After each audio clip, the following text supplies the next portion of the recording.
Hello world!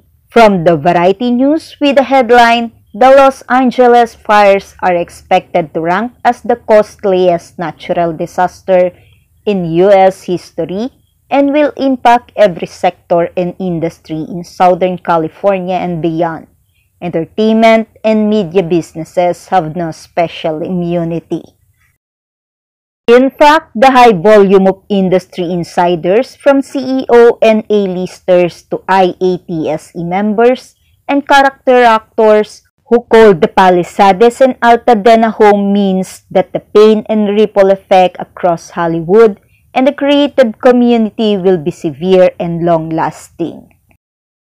In this week, Variety covers story entertainment industry workers open up about the devastating firestorms that will change LA forever. Great day to all! Always like, comment, share, and subscribe on my channel. Thank you!